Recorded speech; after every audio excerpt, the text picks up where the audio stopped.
वासुदेवाय हरे परमात्मने प्रणतक्लेशनाशाय गोविन्दाय नमो नमः।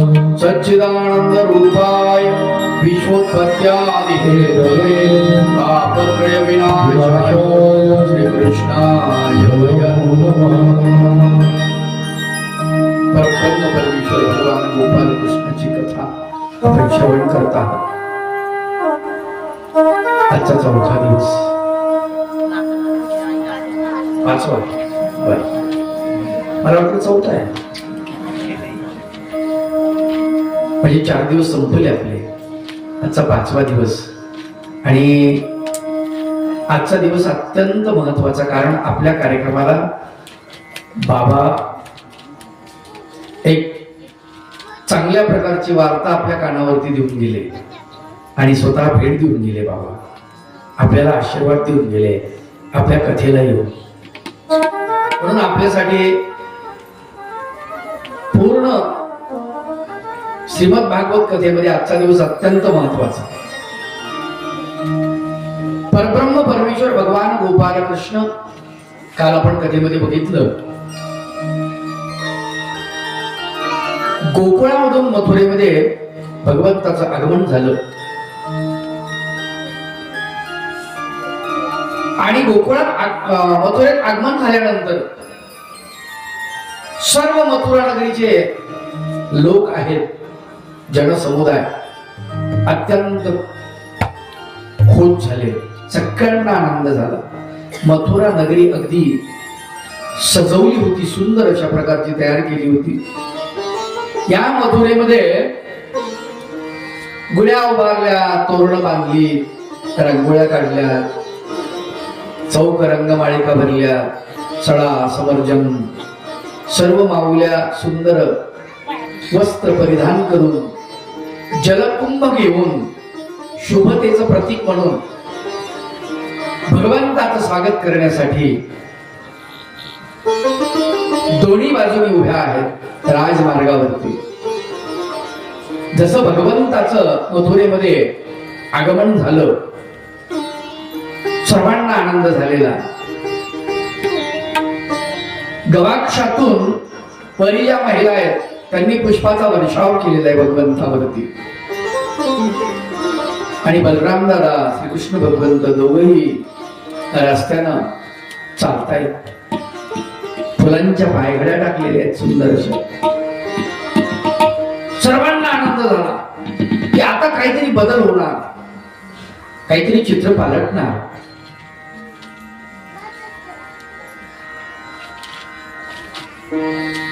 भगवंत आल्याच्या निमित्तानं सगळी मथुरा नगरी नवरीसारखी नटलेली होती। लोकांनी भगवंताला बघण्यासाठी गर्दी केलेली होती।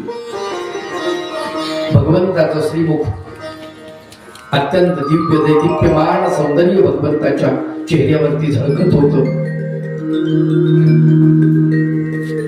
कोपच्या नावाची एक वृद्धा कंसाची दासी आहे आणि ती कंसाला चंदनाचा लेप घेऊन चाललेली होती। रस्त्यामध्ये गर्दी कशाची आहे म्हणून ती गर्दीतून मुंडकं काढलेलं आणि गर्दीमध्ये आकर्षणाचं केंद्र जे आहे भगवान गोपाल कृष्ण भगवंताला नखशिखांत निहाळते आहे, बघते आहे, डोक्यापासून पायापर्यंत। आनंद वाटला तिला, भगवंताची बारीक नजर तिच्यावरती पडली आणि भगवंत मुख्य रस्त्यावरून रस्त्याच्या कडेला गेले। कुब्जेचा हात आपल्या हातामध्ये घेतला आणि कुब्जेला मध्य रस्त्यावरती आणले। सगळ्या लोकांनी बघितलं भगवंताला सर्वांमध्ये कुब्जाच कशी दिसली। वृद्धावस्थेला पोहोचलेली, डोळे एकदम खोल गेलेले, डोळ्याला तेज कमी असलेलं, चेहऱ्यावरती प्रचंड सुरकुत्या पडलेल्या, हातामध्ये चंदनाचा तो कटोरा, अगर तगर चंदन, गहुला कचुला अनेक प्रकारचे सुगंधित द्रव्य त्याच्यामध्ये पिसून टाकलेले, वाटून टाकलेले, असा तो लगदा बनवलेला चंदनाचा, त्याला यक्षकर्दमाची उटी म्हटलं जातं. हातात तो कटोरा, दुसऱ्या हातामध्ये काठी, कंबर 90 अंशाच्या कोणामध्ये वाकलेली, हातपाय लटलट कापतायत. भगवंतानं तिला मध्यभागात आणलं, रस्त्याच्या मधामध्ये. सगळे लोक आश्चर्यानं कुब्जेकडे बघू लागले. बघा भगवंताच्या स्पर्शाची किमया. ज्याला भगवंताचा स्पर्श झाला त्याचं जीवन पार बदलून जाते, पार बदलून जाते.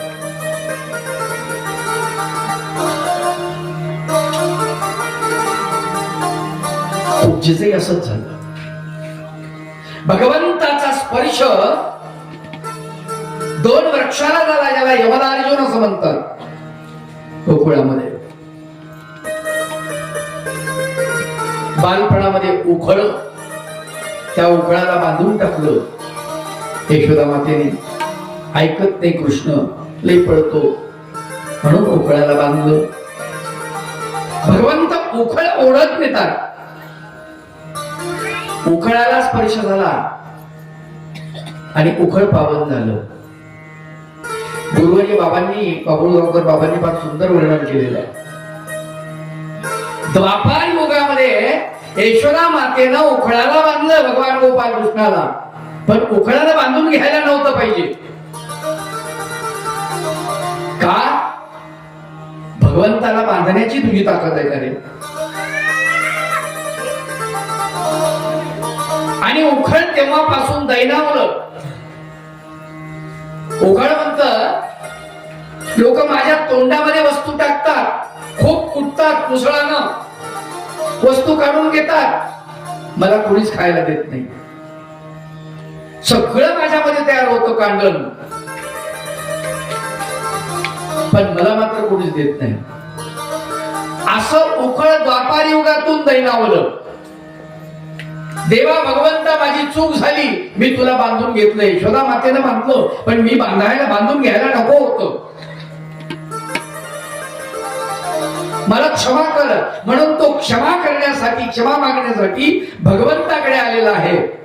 कलियुगामध्ये ते उखळ रुद्धपूरला आलं, श्री गोविंद प्रभू बाबांच्या सानिध्यामध्ये. तिथे त्या उखळामध्ये तेल रोटी गोविंद प्रभू बाबांनी खाल्लेली आहे. गोविंद प्रभू बाबांनी खाल्लेली. चक्रधर भगवंतांनी प्रसाद घेतला आणि उखळाचं दैन्य फिटलं. ते उखळ आजही नांदेड जिल्ह्यात हादगावला असतं आहे.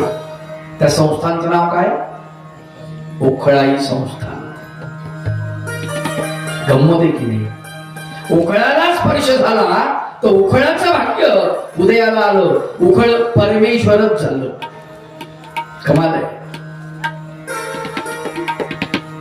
इथे द्वापार युगामध्ये उखळाला बांधलेलं यशोदा मातेने आणि भगवंत त्या वृक्षाच्या मधातून गेले. सामट थोडी होती, भगवंत लहान, भगवंत निघून गेले. उखळ असं आडवं ते अटकलं त्या वृक्षांना. भगवंताने एक झटका दिला. जसा झटका दिला तसे दोन्ही वृक्ष उन्मळून पडले आणि त्याच्यामधून जय आणि विजय, 2 द्वारपाल स्वर्गाचे ते मुक्त झाले. कारण त्यांना श्राप दिलेला होता ऋषी, आणि ते शापामुळे खाली आले होते मृत्यू लोकांमध्ये. पहा कशी गंमत आहे भगवंताच्या स्पर्शाची. संत वर्णन करतात,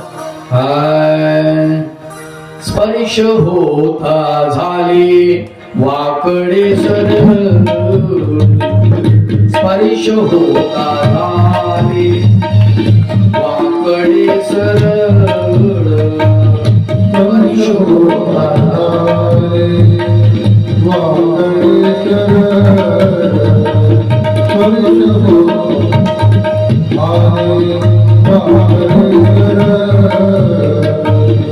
दुःख ही विरा होता गेले, दुःख ही विरा होता गेले, हर्ष होता लाले वाकडे सर, हर्ष होता लाले वाकडे सर, हर्ष होता लाले वाकडे सर. दुःख ही विरा होता गेले, दुःख ही विरा होता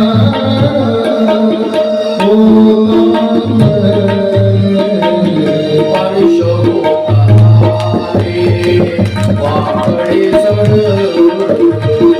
हर्ष होता लाले वाकडे सर, हर्ष होता लाले वाकडे सर.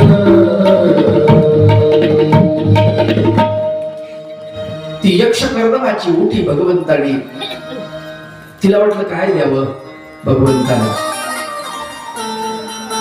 ते कटोर भगवंताच्या पुढे गेलं, भगवंताने ते कटोर घेतलं. त्यातली ती यक्ष कर्दमाची उटी आपल्या सर्वांगाला लावली, मस्तकाला लावलेली आहे, गळ्याला लावली, दंडाला लावली, पोटाला लावली, उरलेली बलराम दादाला दिली ती उटी. आणि नंतर ते रिकामा कटोर तिच्या हातामध्ये दिलं. अरे देवा भगवंता, आता हे रिकामा कटोर घेऊन जेव्हा मी कंसाकडे जाणार तेव्हा कंस माझी काय अवस्था करणार. थांब म्हटले, कंस तुला ओळखणार सुद्धा नाही. भगवंताने तिच्या पायावरती आपला उजवा श्रीचरण ठेवला आणि अंगठा आणि तर्जनी हे बोट आणि अंगठा तिची हनुवटी पकडली अशी एक झटका दिला. जसा झटका दिला तशी एकदम सरळ झाली. कडकडकडकडकड सगळे हात मोडले. एवढाच फरक झाला का? नाही, सरळ झाली. कमरेतून वाकलेली होती ती एकदम सरळ झाली. जसं काही पाठीच्या मणक्याचं ऑपरेशन केलेलं आहे एकदम. एवढंच नाही, चेहऱ्यावर सुरकुत्या पडल्या होत्या त्याही गायब झाल्या. आणि वय दिसायला लागलं 25 ते 27च्या दरम्यान भगवंत सारखं वय दिसायला. हाताकडे बघितलं, नजरेमध्ये प्रचंड तेज आलं. अरे तिला काय आनंद झाला, काय म्हणून जाऊ, नाचायलाच लागली, जणू नाचायला. तिला इतका आनंद झाला, इतका आनंद झाला. लोक म्हटले स्वर्गामधली अप्सरा आली की काय. आश्चर्याने सगळे लोक तिच्याकडे बघायला गेले. डोळ्यातून अश्रुधारा वाहायला लागल्या. भगवंताच्या चरणावरती मस्तक ठेवलं आणि आपल्या अश्रूंनी अभिषेक केला. देवा भगवंता, काय करून टाकले.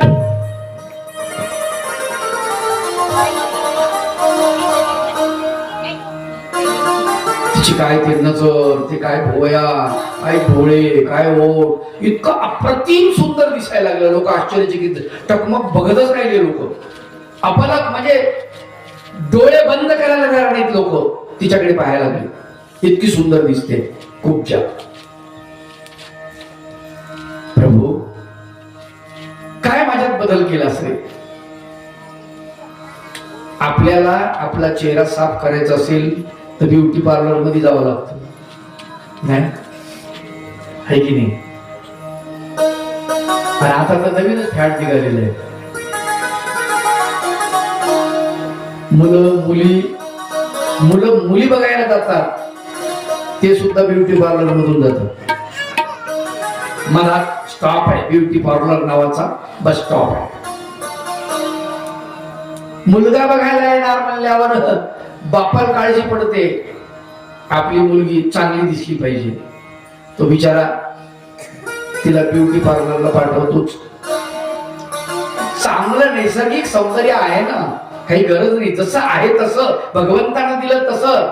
पण नाही, अरे पूर्वीच्या मावल्या काय होतं यांच्याकडे, एक फणी, कोकवाची डबी, बरोबर आहे, दोनच वस्तू होत्या नटायच्या. पण त्या दोन वस्तूमुळे आमची माता इतकी सुंदर दिसत होती, जणू देवीच. आता चित्र बदललं. काही लावा तोंडाला, आता मला सांगा किती जरी लावलं तरी काही फरक पडणार आहे का माणसाच्या चेहऱ्यावरती? जो काळ समजा काळ आहे ते काळच राहणार आहे ना. काय बिघडलं एवढं, काय त्याच्यामध्ये? काळ तर काळ, पण काळ जर दिसलं तर माणूस इतकं त्याला पुसत बसतो, इतकं पुसत बसतं. आता ते निघणार आहे का कशाने घासल्यावर? नाही, कावळ्यानं किती घासलं स्वतःला, मग ते हंस होणार आहे पहिल का? नाही ना. मानलं पाहिजे आपण जे आहोत तेच योग्य आहोत, मानलं पाहिजे. आता लता मंगेशकर कशी होती दिसायला, कशी होती सांगा ना, कशी होती? बोला पटपट. पाहिली असेल ना टीव्हीवर वगैरे, काही की नाही? सावळी होती, काळी नाही म्हणत आपण, का? आदर आहे. कशामुळे आदर निर्माण झाला? गाण्यामुळे आदर निर्माण झाला. चित्रपट सृष्टी सारख्या क्षेत्रामध्ये ती वावरते आहे, पण चित्रपट सृष्टी मधला कलंक आपल्या अंगाला एक अंश सुद्धा लागू दिला नाही. एवढी पवित्र राहिलेली, संतासारखी पवित्र राहिलेली, इतकी तिची किमया आहे. आलं का लक्षात? आतलं सौंदर्य अत्यंत महत्वाचं असतं. माय बापू, वरच्या सौंदर्याला काय करतात? भगवंतानं तिला सुंदर बनवलं, नाचायला लागली, कटोर हातामध्ये घेतलं, उलट ठेवलं बोटावरती आणि अशी फिरवायला लागली चक्रासारखी, आणि तशी नाचत नाचतच गेली कंसाच्या दरबारामध्ये. कंसाच्या हातामध्ये कटोर ठेवलं. ते रिकामा कटोर पाहिल्यानंतर कंसाला असं वाटलं की ही कुब्जेची नात असावी. तिला विचारतात, तुझी आजी कुठे आहे? ती म्हणे, कोण आजी? म्हणे, कुब्जा. म्हणले, महाराज मी कुब्जाच आहे. हा, कुब्जा? अगं तुझ्यात एवढा बदल? म्हणले, मग भगवंताच्या स्पर्शाची किमया आहे. भगवंतानं मला स्पर्श केला आणि माझ्यामध्ये असा बदल झाला. तो कंस तिच्याकडे आव वासून बघायला लागला, त्याचं तोंडच बंद होईना. ती निघून गेली. आणि तशी शेजारी बसलेलं कोणतरी असं त्यानं खालून हात मारला, हाडवर केला. काय झालं? म्हणजे तुम्ही आव वाचला, बंदच करणं. आश्चर्य झालं, माणसाला सुचत नाही काही. कंस या भ्रमामध्ये आणि इतक्यामध्ये रस्त्यामध्ये हत्ती होता एक, त्याला मद्यपान केलं होतं, त्याला मद्य पाजलं होतं, आणि त्या हत्तीला भगवंतावरती सोडलं. भगवंतानं त्या हत्तीला मारलं. कंसाचा हत्ती एवढा भयानक होता, त्याला तयार केलं होतं दररोज मद्य पाजून. त्या दिवशी त्याला जास्त मद्य पाजलं, भगवंतावर सोडलं, भगवंताने त्याला मारलं. शेपटाला पकडलं, गोरो गोरो फिरवलं, दान मिशी आपडलं, त्याचे डोळे फिरायला लागले. ते म्हणलं, कोणाच्या हातात सापडलो आज? असं झालंच कसं? आपल्या समोर तर कोणीच टिकत नाही, कोणी पकडलं आपल्याला. आणि भगवंत रंगाकाराकडे चाललेले आहेत. सभा गणराज बसलेले मैदानावरती, आणि समोर कुस्तीचा आखाडा आहे मध्यभागामध्ये. मुष्टिक आणि चानूर या दोघांना भगवंतावर सोडलेलं आहे. बलराम दादानं मुष्टिकाला आपल्यावर घेतलं, भगवंतानी चानूराला आपल्याकडे ओढून घेतलं आणि युद्ध सुरू झालं. याला मुष्टिक का म्हणायचे? कारण मुष्टिक म्हणजे एक बुक्की मारली, मुठ मारली की तो पुढचा माणूस खतम व्हायचा, वाचतच नव्हता एका बुक्कीत. म्हणून त्याला मुष्टिक असं म्हणायचे. चानूर म्हणजे पुढच्याला असं कभेमध्ये घेतलं पैलवानानं आणि दाबलं तर त्याच्या पासळ्या कडकड कडकड मोडून जायच्या, चुरा व्हायचा, म्हणून त्याला चाणूरच म्हणतात. महानुभाव ग्रंथकार फार सुंदर वर्णन करतात. मुष्टिक चतुर मर्दिला मर्दिला, मुष्टिक चतुर मर्दिला मर्दिला, कंसाचा प्राण घेतला घेतला, कंसाचा प्राण घेतला.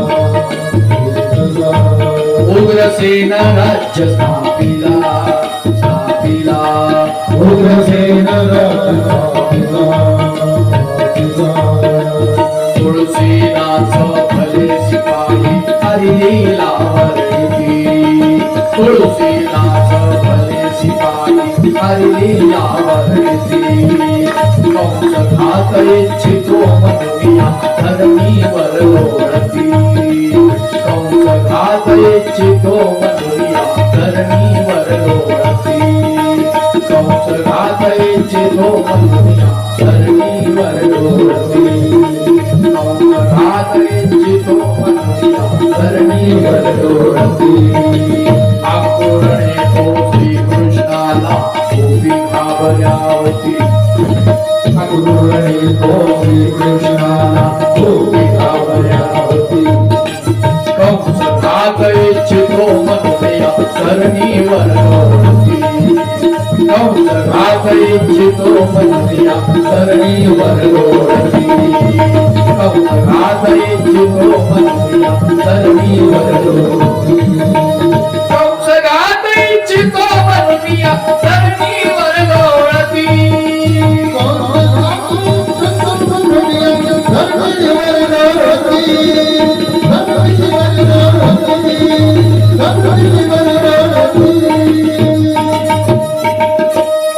मुष्टिक चाणूर याचं मर्दन केलं आणि भगवान गोपाल कृष्ण सिंहासनावरती चढलेले आहेत.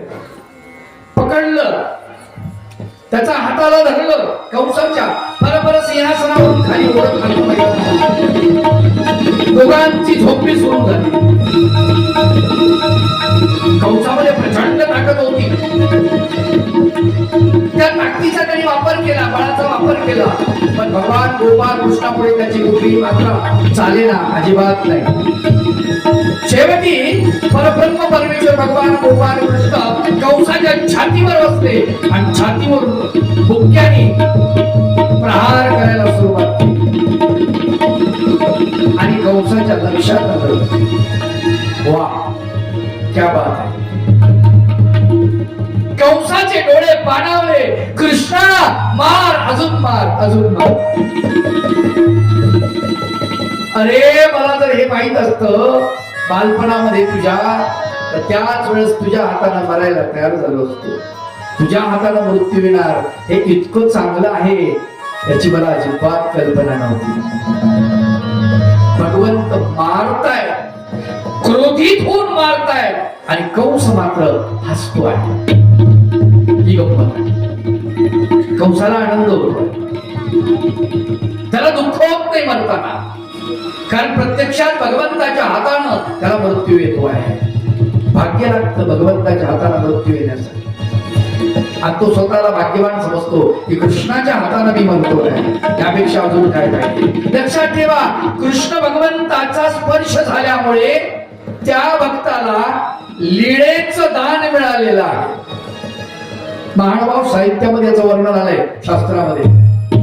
परमेश्वर लीळा करतात ज्या जीवाबद्दल, त्याला लीळेचं दान मिळतात, लीळेचं दातृत्व मिळत असतं, लीळादान.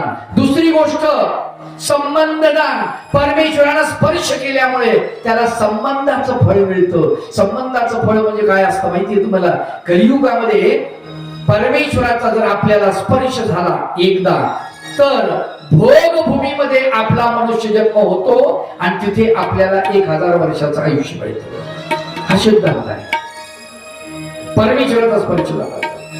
द्वापार युगामध्ये या कंसाला परमेश्वराचा स्पर्श झाला, म्हणून द्वापार युगाचं आयुष्य 1000 वर्षाचं, तर त्याला 10,000 वर्षाचं फळ मिळणार. ते वेगळंच. आधी भगवंतानी लीळा करून त्याला मारलं, त्याच्यामुळे लीळेचं दान त्याला मिळणार, ते फळ त्याला मिळणार. किती भाग्यवान आहे विचार करा. कंसाला मारलं, जिकडे तिकडे हाहाकार झाला आणि त्या ठिकाणी उग्रसेन कंसाचा पिता कारागृहामध्ये होता, त्याला सोडलं, त्याला सिंहासनावर बसवलं, त्याच्या डोक्यावर तो राजमुकुट ठेवला आणि प्रत्यक्षात परब्रह्म परमेश्वर भगवान गोपाल कृष्णाने त्याचा राज्याभिषेक केला. लक्षात घ्या, ज्याचं राज्य होतं त्याला परत दिलं. भगवंताने घेऊ शकले असते पण नाही, ते राज्य उग्रसेनाचं होतं. पित्याकडून त्यांनी हिसकावून घेतलं होतं कंसाने, पण त्याला परत दिलेला, त्याचं राज्य त्याला परत दिलं. हात जोडून भगवंत उभे आहेत आणि राजाला म्हणतात, महाराज माझ्या माता पित्याला कारागृहातून सोडवा. राजा सिंहासनावरून उठला, भगवंताचे जोडलेले दोन्ही हात पकडले. प्रभू असं काय करताय? अहो मी तुमचा मांडलिक आहे, सर्वस्वी तुम्हीच आहात, तुम्हीच आदेश द्यायला पाहिजे. नाही, तुम्ही राजे आहात, नियमानं झालं पाहिजे. राजाने आदेश दिला, आणा म्हटले त्यांना बाहेर. वसुदेव देवकी यांना कारागृहातून बाहेर काढलं. प्रचंड दाढी वाटलेली वसुदेवाची, जटा वाटलेल्या, नखाच्या चौपट झालेल्या. देवकी माता रडून रडून डोळे फुलविले. पुत्राची भेट कधी होईल म्हणून त्याच्या वाटेवर नजर लावून बसलेली देवकी भगवंताला पाहिलं, डोळे किलकिले केले, डोळ्यातून अखंड अश्रुधारा वाहू लागला. भगवंत धावत केले आणि देवकीच्या कुशीमध्ये आपलं तोंड खुपसलं, हमसो हमसो रडायला लागले. भगवंत देवकीला भगवंताला कवटाळ, कृष्णा किती दिवसांनी भेटला असेल, जन्म होता क्षणीच मी वैरिणीनं तुला माझ्या दूर केलं, आज भेटलास. भगवंत म्हणतात, माते नियती जे ठरवत असते ना ते होत असत. मी परमेश्वर जरी असलो तरी प्रत्येक गोष्टी ह्या नियमाने होत असतात. लक्षात घ्या, प्रत्यक्षात परमेश्वर भगवान गोपाल कृष्ण परमेश्वराचे अवतार, आलं का लक्षात? पण तरीही मातेला भेटण्यासाठी एवढा काळ लागला आणि मातेला कारागृहामध्ये दिवस काढावे लागले, पित्याला कारागृहामध्ये दिवस काढावे लागले. विचार करा, काही लोकांच्या तक्रारी असतात, आम्ही देवाची भक्ती करतो, मग आम्हाला ताबडतोब तात्काळ गुण मिळाला पाहिजे, आम्हाला तात्काळ फळ मिळालं पाहिजे, आम्हाला लगेच रिलीफ मिळालं पाहिजे असं वाटतं आपल्याला. पण नाही ना, शक्य नाही या गोष्टी. जे आपण जोडलेलं आहे कर्म, वाईट कर्म, त्याचं फळ कोण भोगणार आहे? ते आपल्यालाच भोगावं लागतं. पण भगवंत जरी असले तरी नियमात वागतायत. दोघांनाही स्नान घालण्यासाठी चौकामध्ये बसवले. प्रत्यक्षात परब्रह्म परमेश्वर भगवान गोपाल कृष्ण आपल्या हातानं वसुदेव बाबाला उठणं लावतात, देवकी मातेला उठणं लावतात, स्नान घालतात, बर्जरी वस्त्र त्यांना नेसायला देतात आणि मग सिंहासनावरती त्यांना बसवलं जातं. भगवंत त्यांचं पूजन करायला जातात, माता पित्याचं भगवंत पूजन करतात. माता आहे, लक्षात ठेवा. परब्रह्म परमेश्वर सुद्धा परमेश्वराला मातेच्या कुशीमध्ये जाऊन विसावावं वाटतं, थांबावं वाटतं. इतकी मातेची कुस धन्य आहे. लक्षात, जिथे परमेश्वराला सुद्धा मोह होतो की आपण मातेच्या कुशीमध्ये जावं, ही अत्यंत महत्वाची गोष्ट आहे. आणि इथे राज्यकारभार उग्रसेनाकडे गेलेला आहे. उद्धवदेव वसुदेवाचे